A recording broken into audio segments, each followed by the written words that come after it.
프롤로그 영상을 올리고 일주일 만에 본방송으로 찾아뵙습니다. 지금 금요일 새벽에 녹화를 하고 있는데 이 시간 기준으로 3,500분이 넘는 구독자 여러분, 8,000에 육박하는 시청자 여러분, 그리고 300개 가까이 올라온 댓글을 달아주신 분들, 저로서는 정말 진심으로 믿기지 않는 한 주일을 보냈습니다. 이렇게 부족한 저의 꿈을 기꺼이 응원해 주신 공동체 하모니에 입주하신 모든 여러분들께 뜨거운 감사 인사를 드립니다. 반갑습니다. 프롤로그 영상에서 예고했던 대로 월요일에는 시사시사, 수요일에는 독서독서, 금요일에는 잡담잡담 이렇게 운영을 해보겠습니다.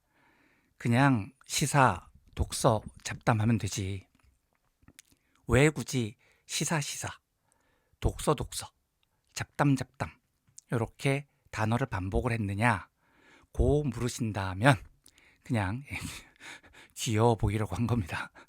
아무 의미 없습니다. 안 귀여워 바꿔 하실 수 있는데 그 여론이 너무 강하면 바꾸겠습니다만 제가 정말 양해를 하나 구하고 싶은 게 제가 컴맹이거든요. 촬영, 편집, 썸네일 제작 이런 걸 컴맹인 저 혼자서 다 하고 있습니다. 이 썸네일 만드느라고 5시간이 넘게 걸렸습니다.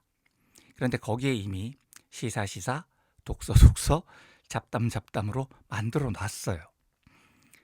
너무 거슬리지 않으신다면 용서해 주십시오. 저거 다시 만들려면 제가 너무 힘들 것 같습니다.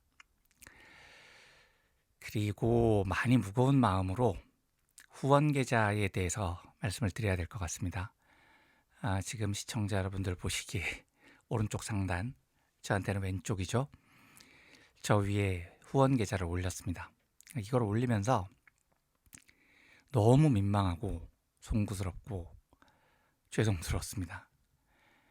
그래서 이번 주 올라올 3번의 방송에서만 후원에 대한 말씀을 좀 드릴까 합니다. 저런 걸 왜 했느냐, 오로지 제 생계를 위해서 올린 겁니다. 민중의 소리를 후원해달라고 부탁드렸을 때와 차원이 많이 다릅니다. 과거 후원 요청은 제 이해관계하고는 멀었던 건데 지금부터 제가 화면에 계속해서 띄울 저 후원 계좌는 정말 100% 제 이해관계의 일입니다. 그 어떤 변명이나 거짓말을 할 수가 없습니다. 예를 들어서 시청자 여러분 많이 후원해 주세요. 제가 그걸 군자금으로 삼아서 더 잘 패겠습니다. 제가 이렇게 말씀드리면 거짓말입니다. 후원 여부와 상관없이 싸워야 할 일에 대해서 최선을 다할 겁니다. 많이 도와주신다고 제가 더 잘 싸우는 게 아닙니다. 늘 똑같이 싸울 겁니다. 여러분께서 후원 많이 해주시면 더 나은 방송 만들겠습니다. 이것도 거짓말입니다. 제가 시간이 지나면서 편집 기술이 좀 나아질 수 있고 자막 넣는 요령이 좀 나아질 수는 있어도 그건 후원하고 아무 상관이 없습니다. 제가 그냥 이 일을 직업적으로 하다 보면 조금씩 발전할 겁니다. 여러분 후원이 제작비 충당에 많은 도움이 됩니다. 이것도 말이 안 됩니다. 지금 보시다시피 제작비라고 든 게 없어요. 이 정도 퀄리티를 가지고 내가 제작비를 들였다 이러면 웃긴 겁니다. 지금까지 든 제작비라고야 뭐 별로 안 비싼 카메라 하나 샀습니다. 그리고 영상 편집 프로그램 하나 구매했고요. 이거 6,000원짜리 제 줄 이어폰 새로 하나 샀습니다. 이게 제 초기 투자 비용 전부입니다. 뭐 앞으로는 뭐에 투자할 거냐? 적어도 영상에 투자할 건 당분간 없습니다. 제가 투자를 해도 이해를 못할 테니까요. 물론 나중에 공동체가 출범하면 그때는 좀 다를 수도 있을 것 같습니다. 그래서 지금 상황에서 제작비를 보태달라라고 말씀을 드리면 그 말도 사실이 아닙니다. 지금 올린 이 후원 계좌는 매우 면구스럽지만 그냥 제 생계를 도와주십시오라는 부탁입니다. 이 일을 직업으로 삼았기에 이렇게 죄송한 부탁을 올렸다. 이까지만 말씀드리겠습니다. 그리고 앞으로 후원해 주신 분들은 매번 방송 때 민중의 소리에서 했던 것처럼 이별배님 이런 식으로 호명을 하면서 진심의 감사 인사를 드리겠습니다. 이 모든 것들을 넓은 마음으로 이해해 주시기를 소망합니다.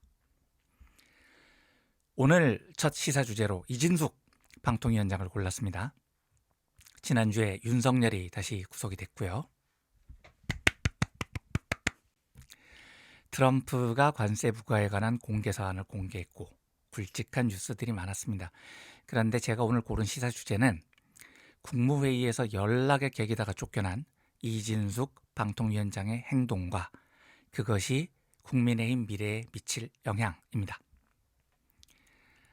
본론 들어가기 전에 토막뉴스 형식으로 제가 지난주에 가장 어이없게 생각했던 뉴스 하나만 살펴보겠습니다. 이달 초에 TKYC, TK 청년 우파 커뮤니티라는 뜻이라던데요. 속칭 대구 청년 꼴통들, 윤 어게인을 주장하는 애들입니다.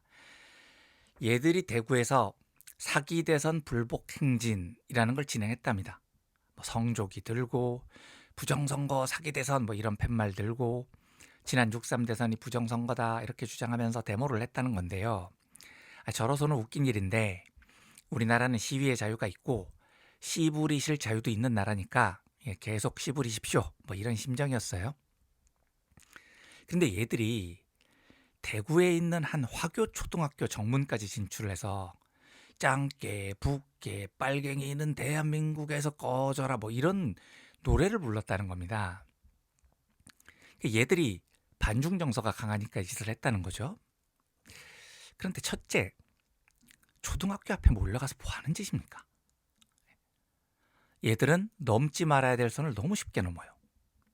그리고 둘째, 이게 제가 진짜 드리고 싶었던 이야기인데요.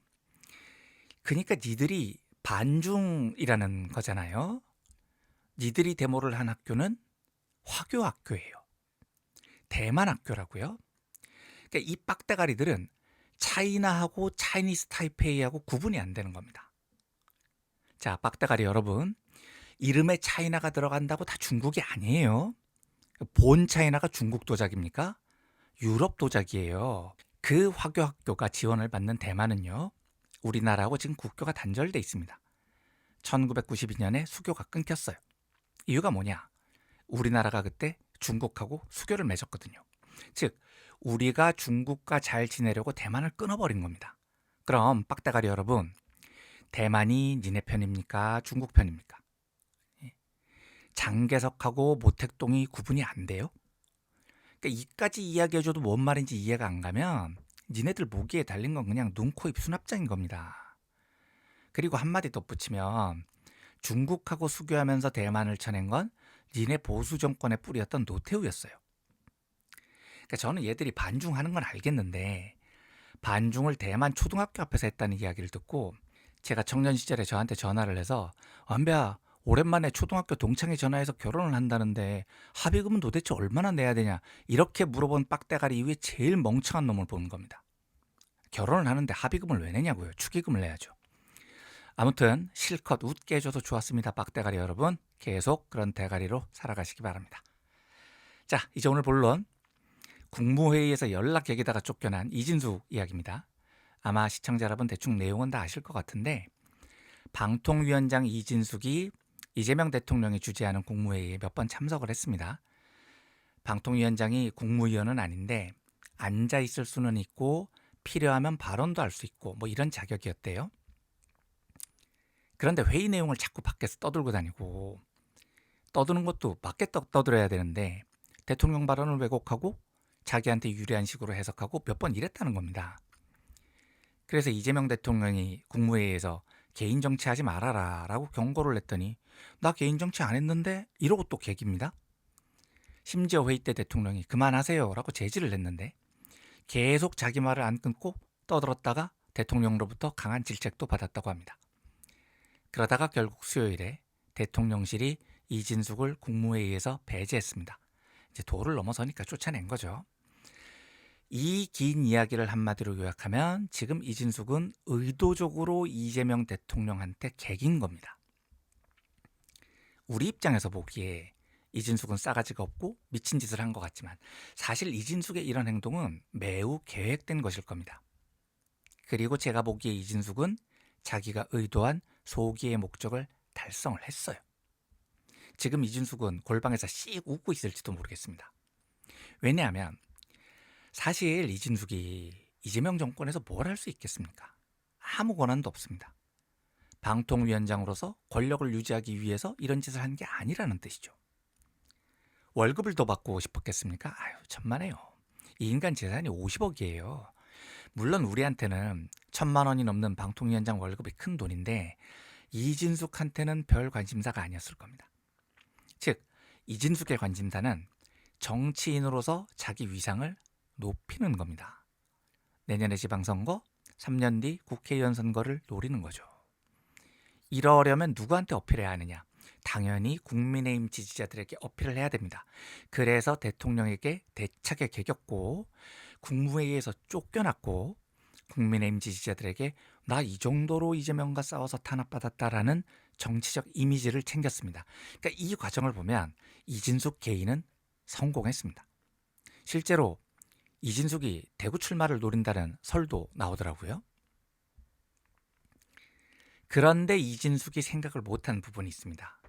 저는 이렇게 개긴 이진숙이 내년 지방선거 혹은 3년 뒤 국회의원 선거에서 국민의힘 당선이 가능한 지역구의 공천을 받을 수 있을지 사실 모르겠어요. 이 공천 받는 일이 생각만큼 간단한 일이 아닙니다. 외부에서 지역에 공천이 꽂히면 기존 지역 터줏대감들 반발이 엄청납니다. 그런데 더 큰 문제는 이진숙이 저렇게 깽판을 놓으면 놓을수록 국민의힘 지지자들 사이에서 위상은 올라갈 수 있는데 국민의힘이 당선 가능한 지역구 자체가 계속해서 줄어들 가능성이 높다는 겁니다. 왜냐하면 이진숙적 깽판은 중도층 누가 보기에도 눈살 찌푸러지는 말 그대로 깽판이거든요. 그러니까 중도층 점수를 이진숙 혼자서 단독 드리블로 다 까먹고 있는 겁니다. 그러면 사실 우리야 이진숙이 워낙 얄미운 짓을 많이 해서 알지만 선거라고는 해본 적이 없는 이진숙이 국민의힘 텃밭인 대구에서 출마를 한다? 일단 국민의힘 정치인들 사이에서 반발이 엄청날 겁니다.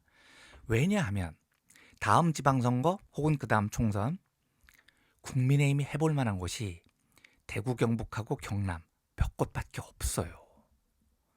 그러면 국민의힘에서 정치하는 사람들이 다 영남권으로 몰릴 거잖아요. 경쟁이 훨씬 치열해집니다. 만약에 지난 지방선거처럼 국민의힘이 전국적으로 지지도가 강세였다면 이진숙도 수도권을 노려볼 수 있고요. 여러 유력 정치인들도 수도권 출마를 고려할 수 있었을 겁니다. 그래서 상대적으로 PK, TK 경쟁률이 좀 약화되겠지만 다음 지방선거는 어떻습니까?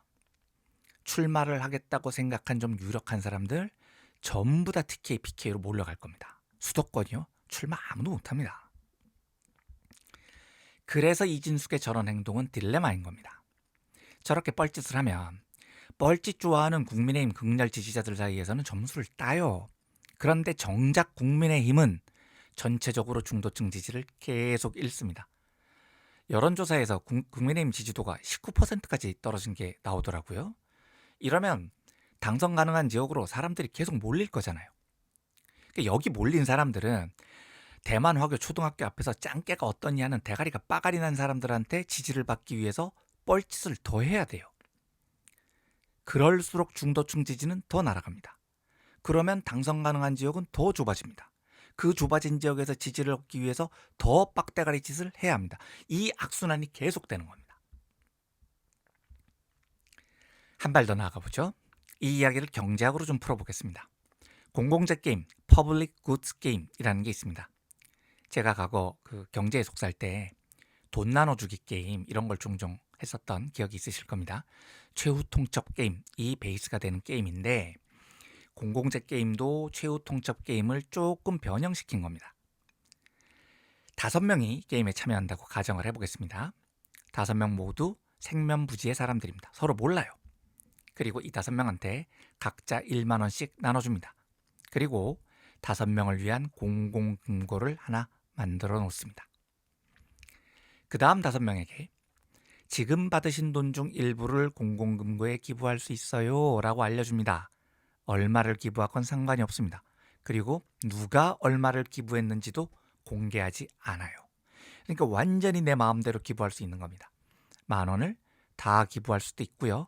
한 푼도 안 기부할 수도 있습니다. 그런데 이 게임에는 독특한 룰이 하나 있습니다. 참가자가 돈을 공공금고에 기부하면 그 사람이 낸 돈의 3배가 적립됩니다. 만약 제가 참가자고 나는 5천 원쯤 기부할래 이러면 5천 원이 공공금고에 들어가는 게 아니라 3배 1만 5천 원이 적립이 되는 겁니다. 괜찮은 조건이죠.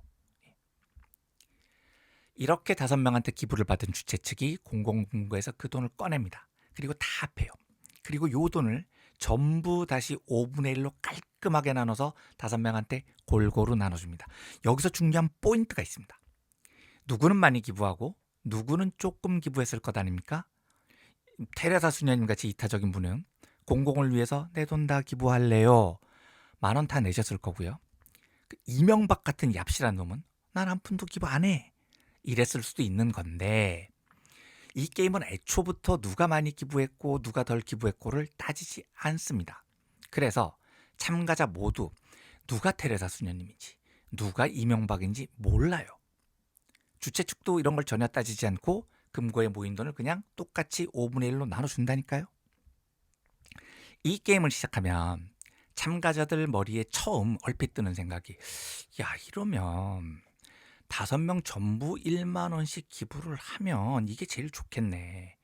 왜냐하면 기부금이 3배로 불어서 적립이 된다며. 5명이 1만 원 다 기부하면 금고에 5만 원이 적립되는 게 아니라 3배인 15만 원이 적립될 거고 주최 측이 이 돈을 다시 5명한테 똑같이 나눠준다고 했으니까 15만 원을 5명이 나눠 가지면 1인당 3만 원씩 챙길 수 있겠네. 10,000원 내고 3만 원 받아가는 게임. 아 이게 최선이네. 이런 생각을 자연스럽게 하게 됩니다. 그런데 사실 이 게임에서는 3만 원보다 더 많은 돈을 챙길 수 있는 전략이 있습니다. 예를 들어서 이게 명박이가 주로 쓰는 전략인데 명박이가 내가 한 푼도 안 내고 버티면 어떻게 될까? 이런 생각을 품는 겁니다. 나머지 4명은 협동적인 사람이어서 다들 1만 원씩 기부를 한다면 이런 일이 벌어집니다. 명박이는 일단 기부를 안 했어요. 그래서 10,000원을 일단 챙겨 놓은 상태입니다. 그리고 나머지 협동적인 사람 4명이 10,000원씩 기부를 했단 말이죠. 전부 4만 원이죠. 그리고 이 4만 원은 3배로 불어서 공공금고에 적립된다고 했으니까 4 곱하기 3은 12, 12만 원이 적립이 됩니다. 그리고 주최 측은 누가 얼마를 냈는지 전혀 조사하지 않고 적립된 12만 원을 무조건 똑같이 5명에게 돌려줍니다. 그러면 12만 원을 5분의 1로 나눠야 되는데 이걸 해보면 24,000원입니다. 이 돈을 쭉 나눠주고 보니까 10,000원씩 기부한 협동적이고 착한 사람들은 24,000원을 받았는데 얍실한 명박이는 애초 10,000원 챙겨놓은 게 있잖아요. 여기에 24,000원을 더 받으니까 모두 34,000원을 챙긴 셈이 됩니다. 그러니까 처음에 5명 전부 10,000원씩 냈을 때는 3배인 3만 원을 챙기는 건데 명박이처럼 나는 안 내고 버틸래요 이랬을 때에는 34,000원을 챙겨요. 4,000원이 이득이잖아요. 그래서 이 게임을 해보면 명박이처럼 얍실한 짓을 하는 놈이 꼭 나옵니다. 내가 이기적으로 굴면 나한테 이득이니까요. 그래서 이 실험의 단기적 결론은 이겁니다. 경제학적으로 이런 사람을 무임승차자, 프리라이더라고 부릅니다. 그런데 여러 명이 모였을 때 협동적인 사람과 이기적인 사람, 즉 무임승차자가 섞여 있으면 이기적인 놈이 이깁니다. 무임승차자가 이겨요. 자, 그런데 우리가 인생을 살다 보면 게임을 한 판 하고 끝나는 경우가 거의 없잖아요. 사실 여러 사람이랑 엮여 살다 보면 같은 상황이 반복되거든요. 비슷한 게임을 또 해야 돼요. 그래서 주최 측이 이 게임을 다시 해봅니다. 똑같은 룰로요. 자, 이제 두 번째 판이 시작됩니다. 사람들은 첫 번째 게임의 결과를 알죠. 5명 중 얍실이 명박이는 34,000원을 챙겼지만 나머지 협동적인 4명은 24,000원밖에 못 챙겼습니다. 벌써 이 협동적인 사람들은 배당금이 3만 원이 아니라 24,000원인 걸 본 순간 금방 깨닫습니다. 아, 한 새끼가 배신을 했구나. 배신을 안 했다면 3만 원씩 돌았을 텐데 어떤 이명박 같은 새끼가 배신을 해서 열이 확 받는 겁니다.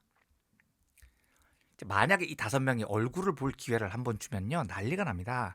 어떤 새끼가 얍실하게 기부 안 했어. 그 새끼 때문에 우리 배당금이 줄었잖아. 진짜 이럴 거야. 적발해. 발견해.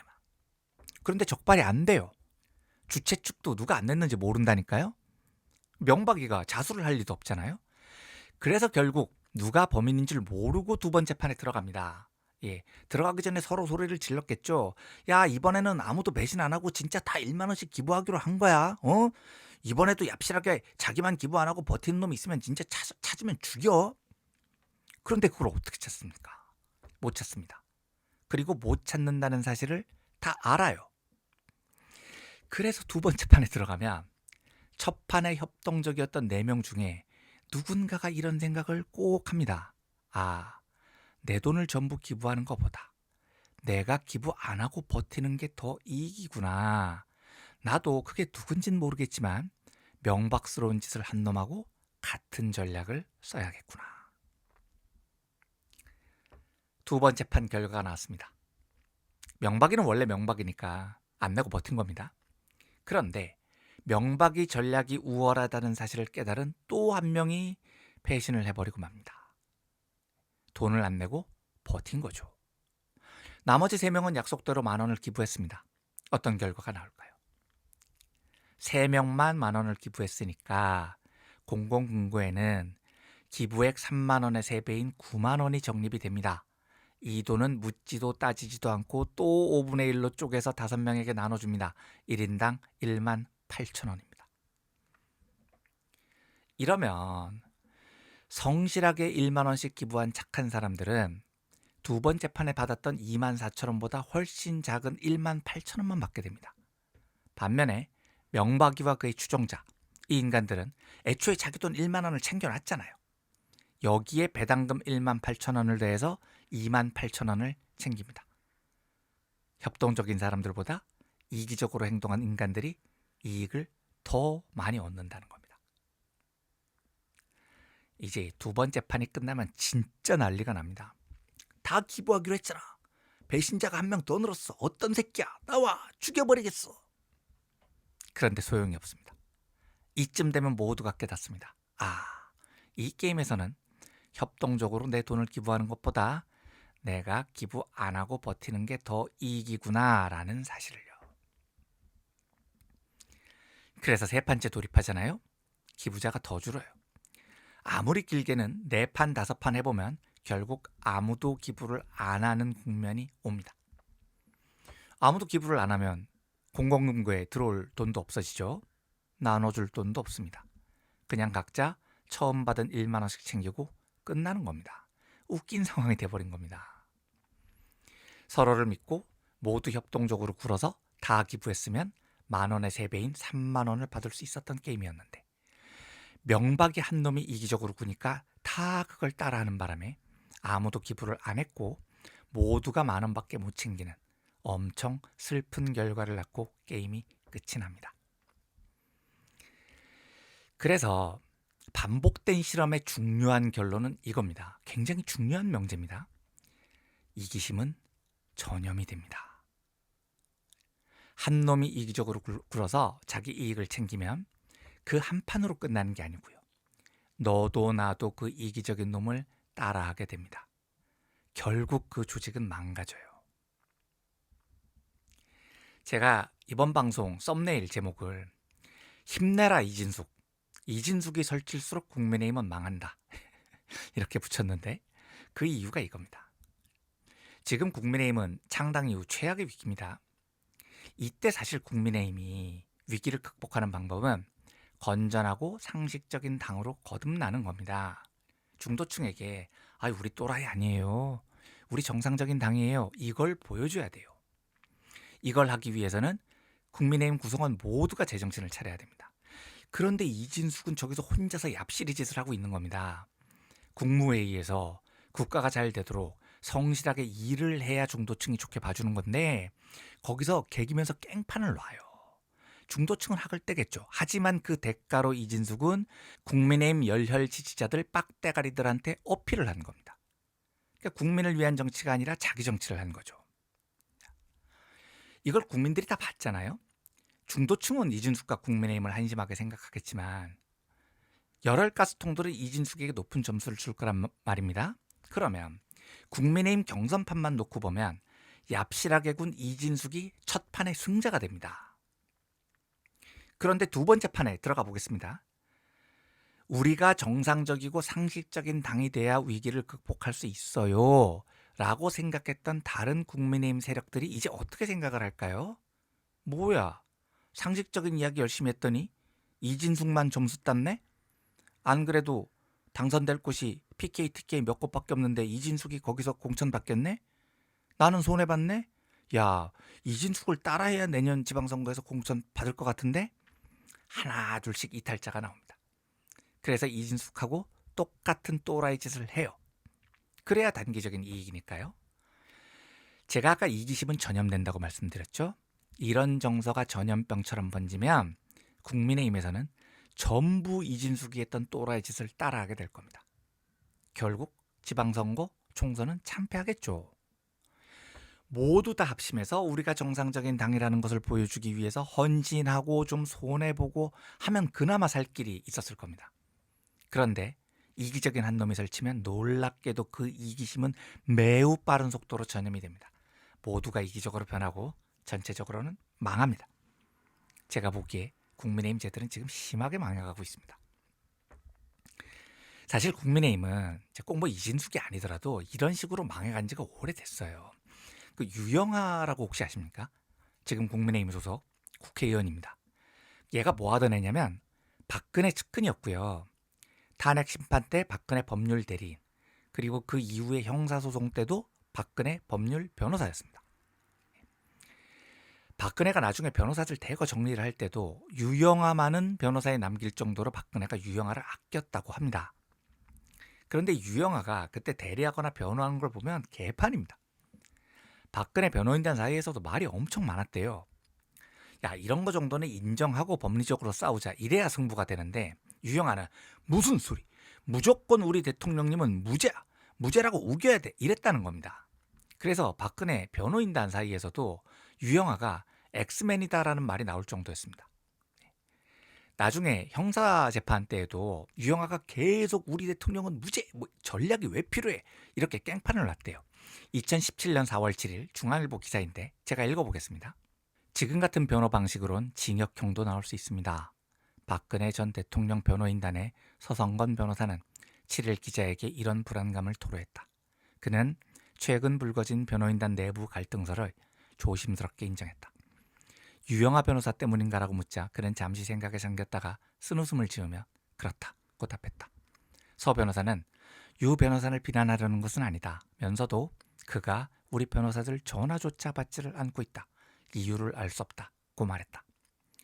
서 변호사는 박 전 대통령에 대한 변론이 원활하지 않다고 지적했다. 그는 지난달 말 검찰 조사 전에 신문 대비용 답변서를 만들었는데 유 변호사 따로, 우리 따로 준비했다. 유 변호사의 답변서는 모른다, 아니다, 투성이었다. 그 근거를 구체적으로 제시한 게 많지 않았다고 말했다. 그는 구속될지도 모를 상황에서 대통령의 답변이 그런 식이면 방어가 제대로 될 수 있겠느냐고 덧붙였다. 유영하가 그야말로 깽판을 친 겁니다. 그런데 유영하는 저 짓을 하면서 박근혜 열혈 지지자들, 가스통들 대구 경북에서 인지도를 올렸어요. 유영하 말고 다른 박근혜 변호사 거의 기억 안 나시잖아요. 유영하만 머리에 남습니다. 그러니까 유영하는 사실 저 때 박근혜를 변호한 게 아닙니다. 자기 정치를 한 거죠. 문제는 이 전략이 먹혔다는 겁니다. 유영하가 원래 경기 군포에서 서너 번 출마했다가 계속 떨어졌던 애거든요. 그런데 박근혜 변호 이후에 대구 지역에서 인지도를 올렸고, 그래서 지역구를 대구 달서갑으로 옮겼고 2004년에 국회의원으로 당선이 됩니다. 자, 이걸 본 국민의힘 정치인들이 어떻게 생각하겠습니까? 당을 위해 올바른 길, 지금 우리 당이 사는 길, 아무도 고민 안 해요. 유영하처럼 얍실하게 하는 게 공공재 게임에서 승자가 되니까요. 지금 이진숙도 똑같은 짓을 하는 거죠. 우리 당이 잘 되기 위해서 희생해봐야. 유영하 같은 애가 대구에서 국회의원 먹던데 나도 똑같은 짓 해야지. 그래서 그 결과 이 공공재 게임은 아무도 기부하지 않고 아무도 희생하지 않고 이기심이 들불처럼 전염되면서 당은 망하는 그런 결과를 낳는 겁니다. 다른 이야기지만 제가 강연을 다녀보면 이런 질문을 하시는 분들이 있습니다. 협동조합이건 운동조직이건 공동체를 만들었는데 한 명이 분위기를 깽판을 치고 다닌다는 겁니다. 뭘 해도 다 자기 공인 것처럼 가로채고 본인이 희생하는 건 하나도 없고, 그래서 저한테 묻습니다. 기자님, 이런 구성원을 어떻게 해야 할까요? 제 대답은 단호합니다. 제가 협동, 연대, 존중의 공동체 이런 말 많이 하고 다니고 하모니 입주자분들과 그런 공동체를 만들어 나가고 싶다는 꿈을 가지고 있으니까 많은 분들로부터 오해를 받는 게 있습니다. 이완배 쟤는 사람은 태어날 때부터 선하게 태어나고 그래서 우리는 좋은 세상을 무조건 만들 수 있어요, 이렇게 생각하는 사람이구나, 이렇게 여기시더라고요. 그리고 협동공동체는 당연히 용서와 관용을 기반으로 하는 거겠지요? 라고 물으시는 분들도 있습니다. 아닙니다. 저는 그런 공상주의자가 아닙니다. 대부분 시도됐던 협동공동체가 이래서 깨지는 겁니다. 협동은 결코 용서나 관용과 같은 말이 아닙니다. 지난번 대선에서 민주당이 깨진 게 저는 그런 거라고 봅니다. 제가 아는 한 분이 지난 대선 때 이재명 후보 캠프 공보단에 있었는데 대선 끝나고 저한테 이런 이야기를 하시더라고요.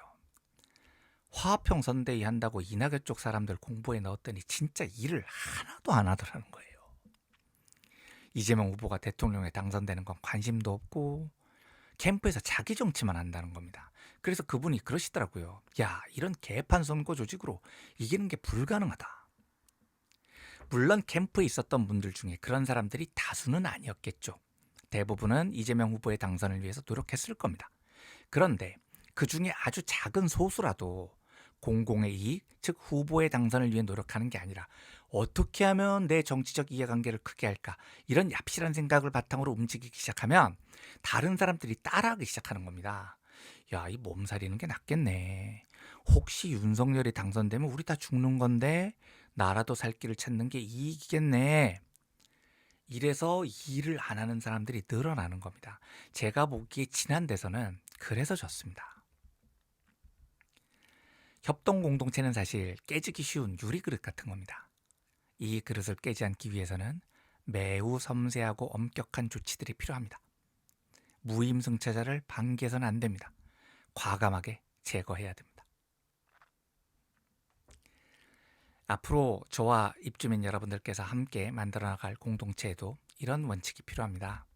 예를 들어서 모임 때마다 막 분위기 망치고 남의 이야기 안 듣고 자기 이야기만 하고 남들 설거지하고 청소하는데 자기는 막 술고장 노래 부르고 있고, 안 됩니다. 그런 사람이 소수여도 그냥 놔두면 나머지 사람들이 전염됩니다. 내가 왜 희생해야 되는데?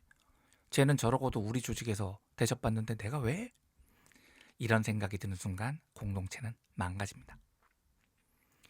우리는 그런 방식으로 하모니를 이룰 수는 없습니다. 제가 항상 협동, 연대 이런 말을 주로 하다가 이번에 처음으로 존중이라는 말을 넣었습니다. 협동, 연대는 존중을 바탕으로 공동체를 이루는 큰 기둥입니다. 아무튼 이진수 기자를수록 국민의힘은 더 수렁에 빠져들어갈 겁니다. 나름 저는 재미있게 관찰 중입니다. 하지만 이진수과 국민의힘은 걔들 일이고요. 존경하는 입주민 여러분들과 제가 함께 만들어가고자 하는 공동체 하모니는 작은 이기심도 반드시 배척하고 우리 모두가 한 명도 빠지지 않고 연대하고 협동하고 서로를 존중해 가면서 만들어갔으면 좋겠습니다. 쉬운 일 아닌데 이 어려운 일에 기꺼이 동참해 주신 입주민 여러분들께 다시 한번 깊이 고개 숙여 감사의 인사를 드립니다.